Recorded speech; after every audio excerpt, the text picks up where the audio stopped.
There's a saying in forensic work, absence can be louder than noise.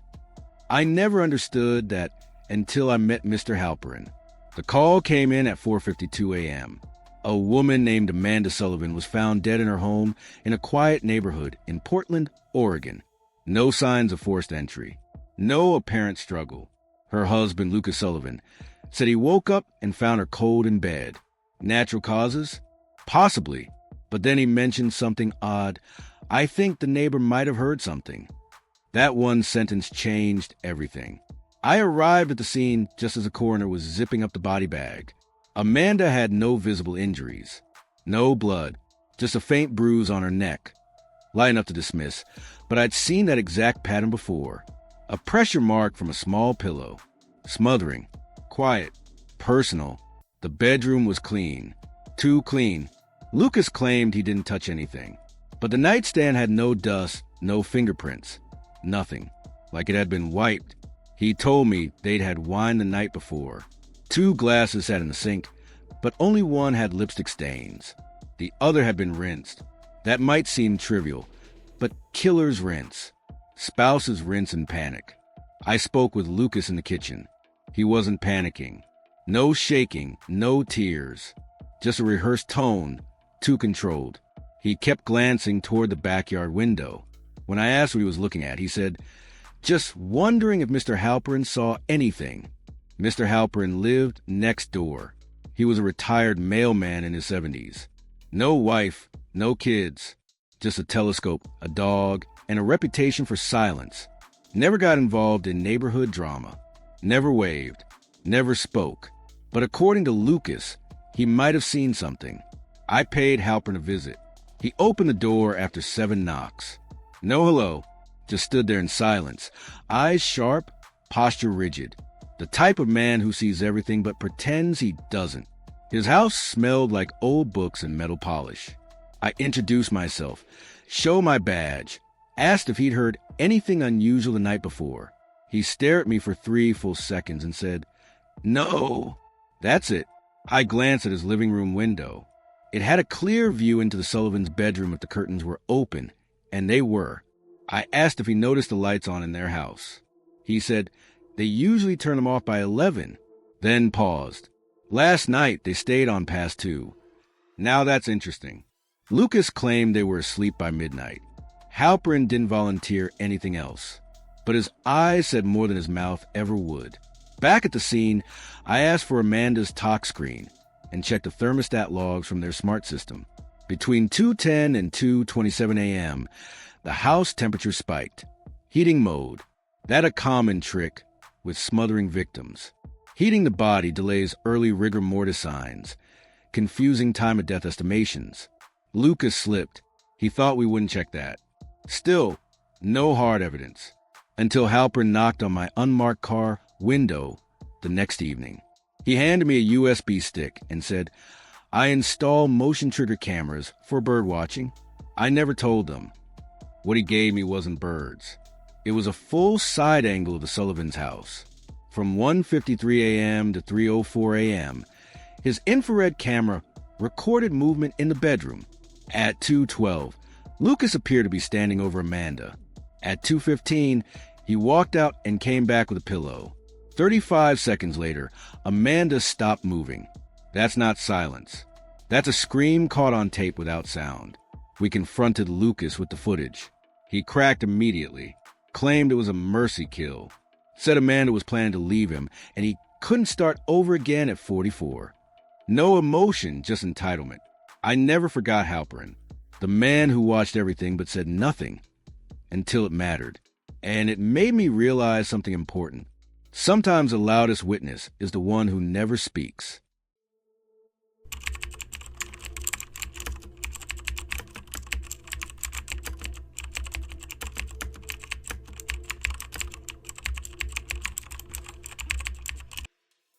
There are crime scenes that scream the truth. Others whisper it. And then there are those that lie outright. I remember stepping into the house on Elmore Drive like it was yesterday. Late afternoon light filtered through dusty blinds, casting uneven shadows on the living room floor. The call had come in as a domestic murder-suicide. Female victim, male suspect, self-inflicted gunshot. Case closed. At least, that's what the responding officers assumed. But I don't believe in assuming. I believe in evidence, in physics, in behavior, and in the subtle language crime scenes speak when no one else is listening. The woman, Julia Myers, was found lying in a fetal position on the kitchen floor, gunshot wound to the chest. Her husband, Alan Myers, was found in the master bedroom, a 9mm still in his right hand. His body slumped awkwardly over the bed. At first glance, it matched the narrative. Man kills wife, regrets it, ends himself. Happens all the time. But something didn't sit right. It wasn't the way the bodies were found. It was the scene itself. It felt reversed, as if the whole sequence had been staged backwards. The kitchen was unnaturally clean. Not the kind of clean you get from habit. It had a sterility to it. Wiped down surfaces, a faint lemon-scented bleach smell still lingering in the air. Julia's body had fallen beside the kitchen island. But there were no signs of struggle, no defensive wounds, and curiously, no blood spatter on the backsplash, despite the angle of the entry wound. Alan, on the other hand, had gunpowder residue on both hands. But here's the thing. There were no prints on the weapon, not even his. It had been wiped. Why clean a murder weapon in a supposed suicide? Then there was the carpet. As I knelt beside Alan's body, I noticed the faintest indentation in the floor next to the bed, where something heavy had recently rested. A chair, maybe, or a suitcase. Something had been moved. There was also a detail about Julia. She was wearing a dress, light pink, zipped all the way up, but the tag was sticking out inside out. Her shoes were on the wrong feet. It was subtle, almost easy to overlook, but it screamed at me. She didn't dress herself. I pulled the bedroom security camera footage. There was none. The DVR had been wiped. The neighbor's doorbell cam, however, caught something odd. Alan carrying what looked like a suitcase out the trash bin around 3 a.m. the night before. When I checked the bin, it had already been emptied by the city. But I pulled the municipal truck's GPS and got it rerouted. We found the suitcase. Inside, bleach-soaked towels, a second phone, and women's clothes, Julia's, but all clean and folded, and a calendar. On today's date, one word: showtime. That's when it hit me. This wasn't a murder-suicide. It was a performance. And Alan wasn't director. He was the audience. Fingerprints lifted from the suitcase didn't match either of the Myers, but they did match someone else. Becca Klein, Julia's younger sister, out of work, volatile history, and estranged from Julia after a dispute over inheritance. We found her 2 towns over, living in her car, wearing Alan's watch. Her confession came in fragments, but the pieces snapped into place like a puzzle flipped right side up. Julia had planned to leave Alan and cut ties with Becca permanently. Becca, seeing both her sister and her financial support slipping away, staged the scene. She killed them both, made it look inverted. She dressed Julia to look like she was heading out for dinner, dragged Alan to the bedroom after injecting him with insulin to disorient him, then pulled the trigger. Twice, one for each betrayal. All of it to play out like a tragic love story gone wrong. But crime scenes don't lie forever. They just wait for someone who knows how to listen when the truth is upside down.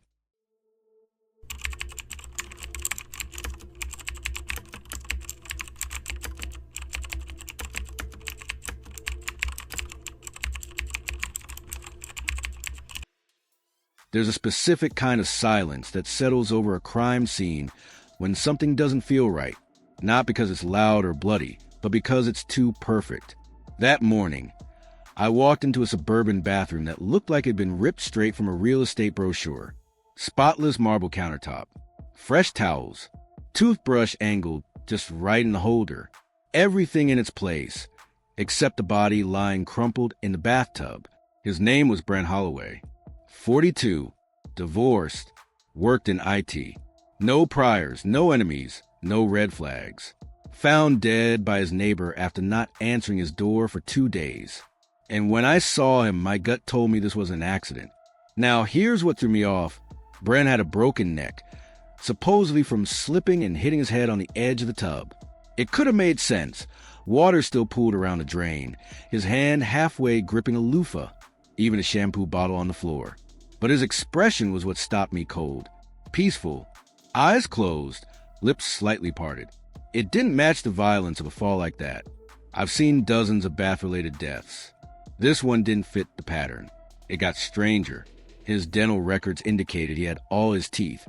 But during the autopsy, we discovered something subtle but significant. His lower right lateral incisor was missing.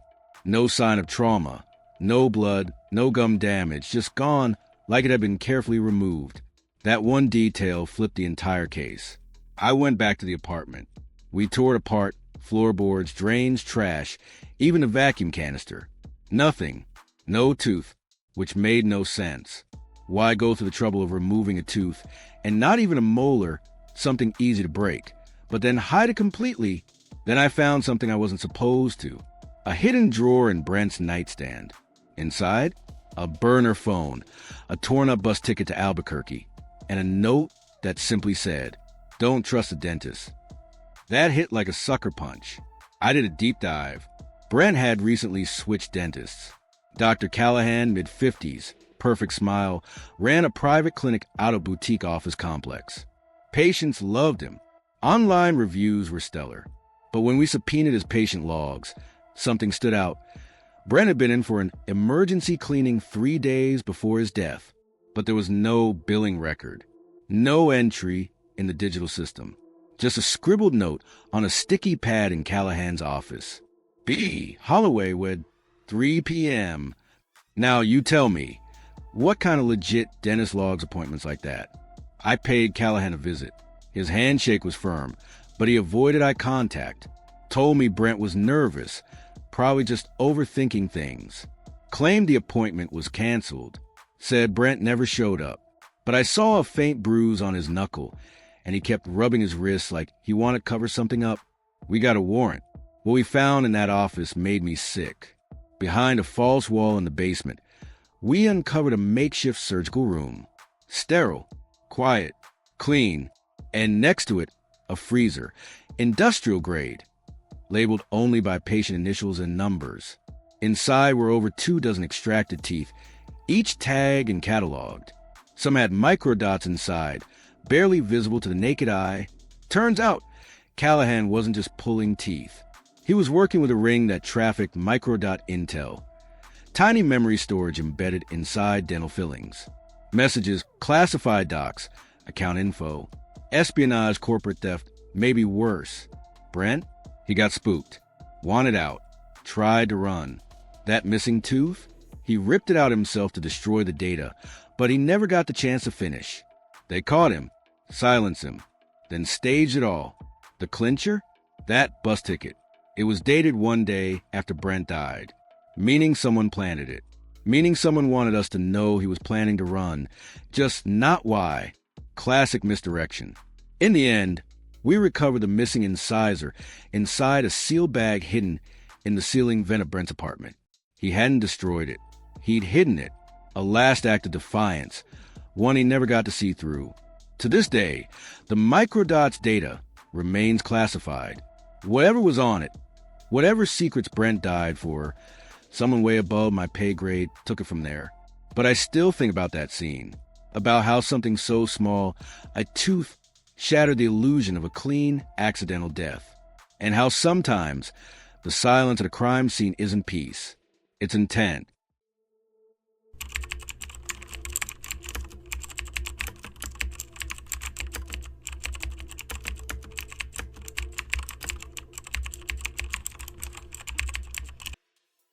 I've seen my fair share of staged crime scenes, fires that conveniently destroy just the right piece of evidence, scorched remains meant to erase identity, and accelerants used with surgical precision.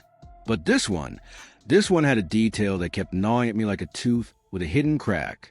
I got the call just after 3 a.m. residential fire, small blaze, 1 fatality. The victim was James Callahan, a retired welder from Detroit, living alone in a modest single-story home on the outskirts. Firefighters said the blaze was contained mostly to the kitchen, but they found James slumped his armchair, dead from apparent smoke inhalation. The moment I walked in, something felt off. There wasn't enough damage for the level of smoke that killed him. The kitchen fire was minor, localized to a single pan on the stove, which had short-circuited from a faulty burner coil. A quick mistake, easy to explain. But Callahan was found in the living room, too far from the kitchen to be overtaken by smoke that fast. And then I saw it, a burn mark, about 3 inches across, on the inside of his left forearm. That shouldn't have been there. The fire didn't spread to the living room. Nothing around his chair was damaged. No scorch marks on the upholstery. No signs of collapsed insulation. Nothing. Just that one perfectly round burn on Callahan's arm. Old habit. I photographed everything. Zoomed in on that mark. Blistered but precise. Not the kind of injury you'd get from a fire. No, this was intentional. Like something had been pressed against him. I asked the coroner to hold the body and run toxicology. I also pulled the electrical panel report. It showed no overloads. I knew the stove theory was too neat. I visited his daughter the next morning. Lisa Callahan, early 30s schoolteacher, visibly shaken. She said her father was forgetful lately. Left the stove on a few times. Once even burned toast so badly the smoke alarm went off. She seemed genuinely upset until I mentioned the arm burn. Her expression didn't change much. But her hands, they tightened into fists. Micro-expressions, subtle tells. I noted it and kept digging. Back at the lab, tox results came in. A sedative in James' system. Enough to knock him out, not kill. Combined with the timeline, it suggested he was incapacitated before the fire started. That burn had to come from something deliberate. Something hot, but controlled. I went back to the house. This time, I noticed something I missed. A soldering iron in the garage. On the floor, plugged in, and hot. We found traces of skin on it. Partial dermal tissue. Enough to link to the wound. Whoever used it didn't clean it properly. So now I had two truths. Callahan was sedated, burned, and placed in his chair while a small fire was staged in the kitchen. But why? Then I found the insurance policy. Not a new one, just renewed. But the beneficiary had recently changed. Lisa Callahan. I didn't confront her directly. I waited, requested her financials through a warrant. Turns out she had debt. Serious debt. Over $80,000 in credit cards. Another $50,000 in private loans. The kind of pressure that breaks people. But still, most people don't snap. Most people don't stage their father's death. Then the final piece. Surveillance footage from a neighbor's Ring camera. 11:43 p.m. Lisa walking toward her father's house, carrying a tote bag. 1:12 a.m. She leaves, empty-handed. Her story unraveled when we brought her in. She cracked within 20 minutes. Claimed it wasn't supposed to go that far. Said she just wanted to scare him. Fake an accident to trigger the payout. She drugged him with tea. Used a soldering iron to make it look like he'd burned himself cooking. But when he didn't wake up, she panicked. Turned on the stove, left the pan to catch fire, and walked out. Only, the fire never spread enough. She miscalculated everything. In the end, it wasn't the fire or the smoke or the scene that told the story. It was the burn, the one that shouldn't have been there. The kind of detail most people overlook. But that's the thing about crime scenes. If you look close enough, they always confess.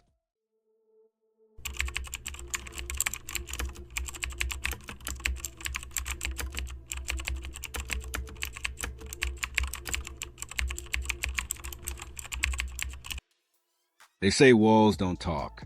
But I've been in crime scenes where silence screamed louder than confession. This one, it whispered. Quiet, subtle, like a ghost breathing behind your ear.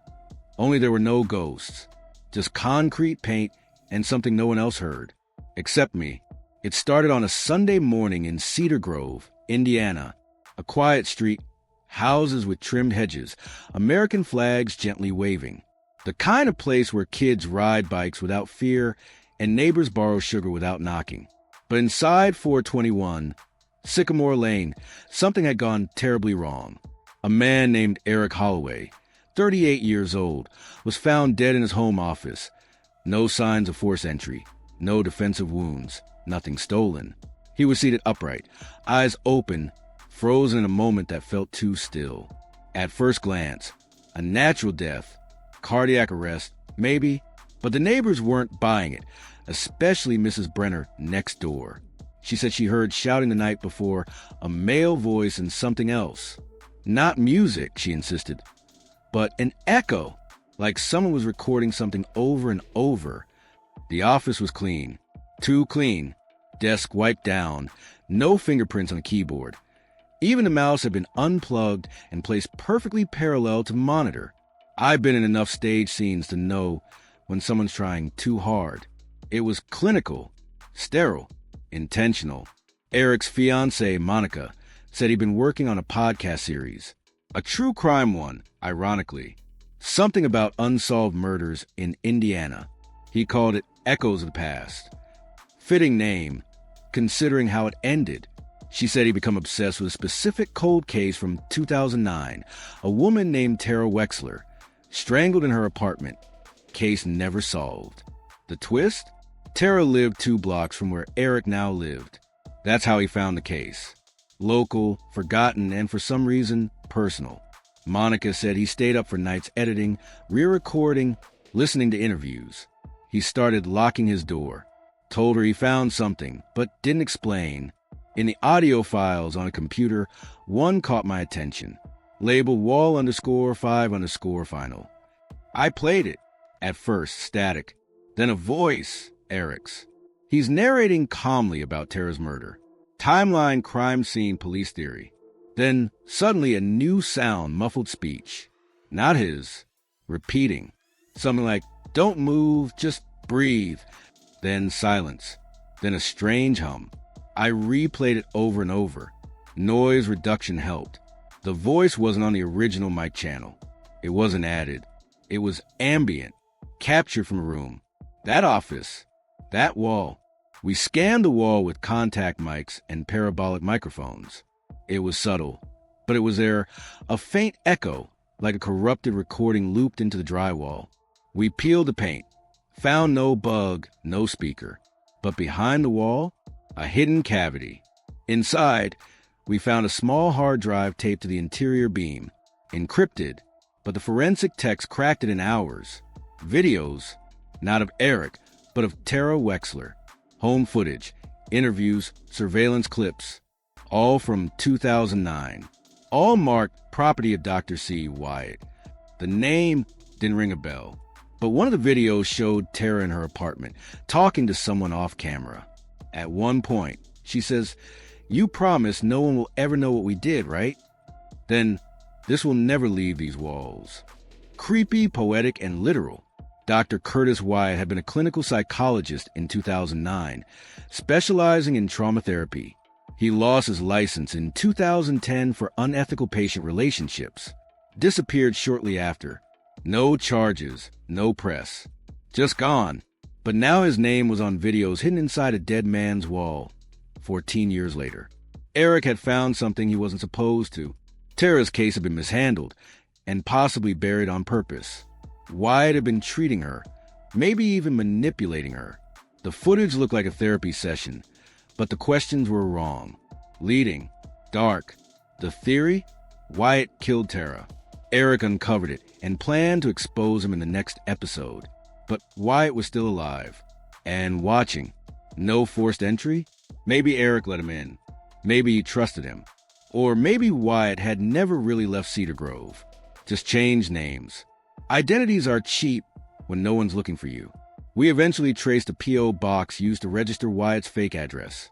Inside was a receipt for a voice modulator. Same model that could mimic echo-like distortion on ambient sound. Eric's cause of death? Poison. Tetrodotoxin. Odorless. Delayed onset. Used in tiny doses. It mimics heart failure. Autopsy missed it at first. So what killed Eric wasn't his obsession. It was what he heard in the wall. And who else knew it was there? And what haunts me isn't the killer. It's what Eric said in one of his last voice memos. If anything happens to me, it's not Monica. It's not random. It's what's in the walls. It never left. Sometimes, walls do talk. You just have to know how to listen.